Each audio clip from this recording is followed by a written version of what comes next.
You sent that text with good vibes. You held the door for a stranger. You bit your tongue when you wanted to snap. And somewhere in the back of your mind, a quiet voice whispered, "Rot, that'll come back to me. E." But what if it already did? What if karma never left your body? Most of us carry around a picture of karma that looks like a giant scale in the sky. You do something good, a point goes up. You do something bad, a point goes down. And at some point, the whole thing tips and you get what you deserve. It's a neat story. It's a clean story. And it's almost entirely wrong. The word itself, karma, comes from Sanskrit. It means a mere action. That's it. Not reward. Not payback. Not fate. Just action. And what happens to you right after you act? The real effect of what you do doesn't wait for another life. It hits you in a split second inside your own skull. Your brain lights up. Chemicals flood your system. Before you even realize it, your next mood, your next thought, your next habit is already taking shape. The score was never kept in the clouds. It was kept in your nerve cells. By the end of this, you'll see why that shift in meaning changes how you wake up, how you treat people, and how you build or break the rails your mind runs on every single day. So where did we get the scoreboard idea? If karma just means ye action, how did it turn into cosmic justice? The answer starts with old texts and even older mistakes. Thousands of years ago, priests in ancient India used the word karman to describe ritual work. Pouring oil into a fire, chanting at dawn. These weren't moral acts, they were tasks. In the oldest hymns, karman shows up again and again, and almost every single use just means akash work, or nan, a thing you do. There's no judgment, no reward promised. It's a verb, not a verdict. Centuries later, new thinkers started to ask deeper questions. What happens inside you when you act? Does your choice shape your mind? Buddhist teachers took this even further. They zeroed in on one idea. What matters is not the act itself, but the will behind it. The Pali word for that is cetana, the inner push that drives you to reach out, pull back, speak, or stay silent. That force is the real engine of karma. But here's where things went sideways. By the time the medieval period rolled around, some writers began linking every act to a future datar fruit. Do this, get that. Hurt someone, suffer later. Help someone, thrive in your next birth. The idea of a cosmic ledger slowly took root. Then, in the early 1800s, Western scholars showed up. They translated Sanskrit texts for a European audience that already believed in divine judgment, heaven, and hell. So when they hit the word karman, they reached for the closest idea they knew. Moral payback. That framing stuck. It crossed oceans. It landed in self-help books, pop songs, memes, and bumper stickers. And the original meaning got buried under layers of myth. Here's where it gets strange, though. Some scholars push back on the clean story I just told. A handful of uses of karman in the oldest hymns might carry faint hints of moral weight. The line between feed workas and our good work might have blurred earlier than we think. So the shift wasn't a single wrong turn. It was a slow slide, nudged by culture after culture, each adding its own spin. That honesty matters. The truth is messy, but the core point still holds. The original idea was about what action does to the one who acts, not about a judge in the sky. Now step inside your own head for a moment. You're walking down the street. You see someone drop a bag of food. You bend down, pick it up, hand it back. They smile. You smile. And in that instant, something real happens in your brain. A small burst of a feel-good chemical rushes through your reward system. It happens fast, faster than you can think about it. Your mood lifts. Your body relaxes. You didn't plan for that feeling. You didn't earn it from the universe. Your own brain paid you right there in real time. Now flip it. You snap at a friend. You say something sharp, meant to sting. The moment it leaves your mouth, a different system kicks in. A region tied to threat and fear fires up. Stress chemicals rise. Your chest tightens. You feel worse. Not because the universe punished you, because your own body registered what you just did and reacted to it. This is where brain science and ancient wisdom land on the same page. The text said, your act shapes your mind. The brain scans say the same thing. Same insight, different tools to see it. But that still doesn't explain what happens when you do the same thing over and over. A single kind act gives you a quick burst of warmth. A single cruel remark leaves a bitter taste. But what about patterns?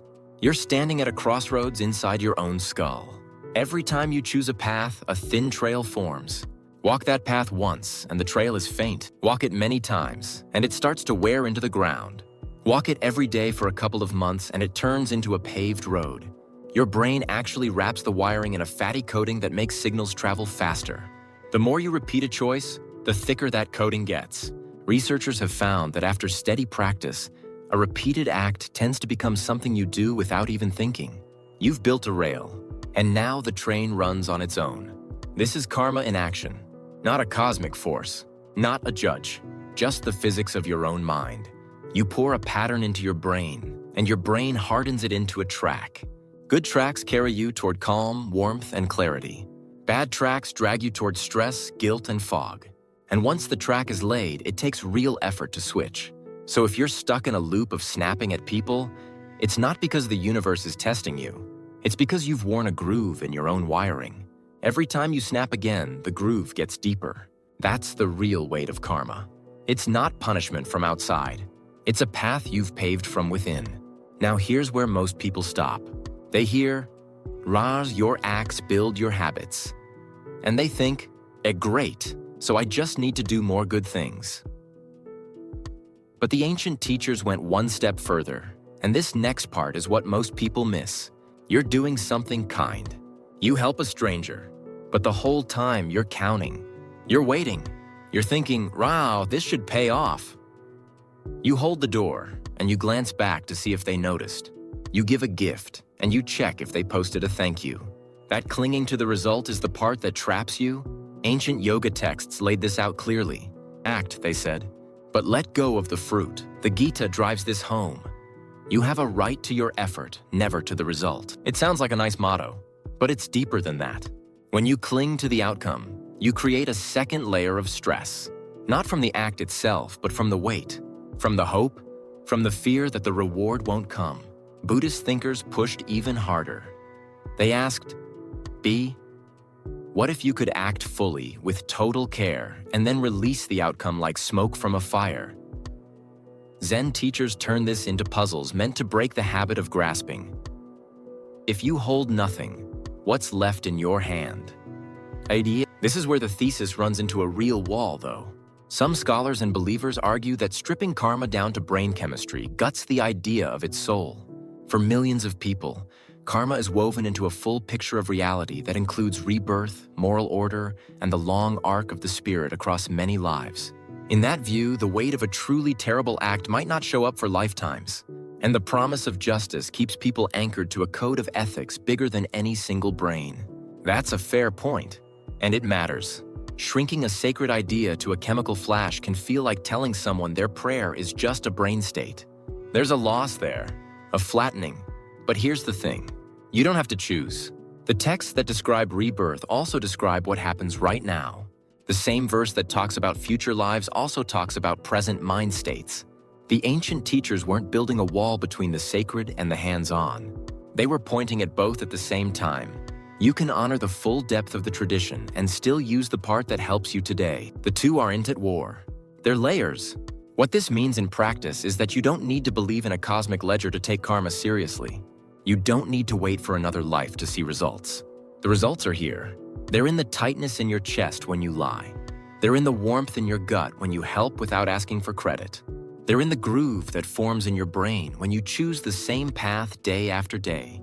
One study on a mindfulness program showed that after a couple months of practice, people's felt stress dropped sharply. Not because the world got easier, because the rails in their minds shifted. They stopped running on autopilot. They started choosing the track before the train left the station. And that's the real power of this reframe.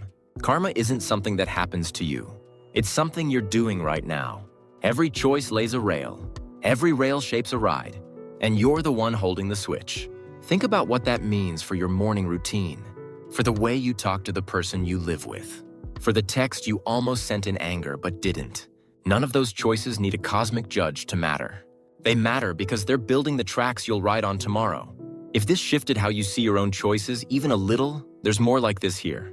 Drop a comment and tell me, what habit have you built that you didn't plan? I'm curious what tracks you've laid without knowing it. The next time you hold the door, don't look back. The reward already happened. It's running through your wiring right now.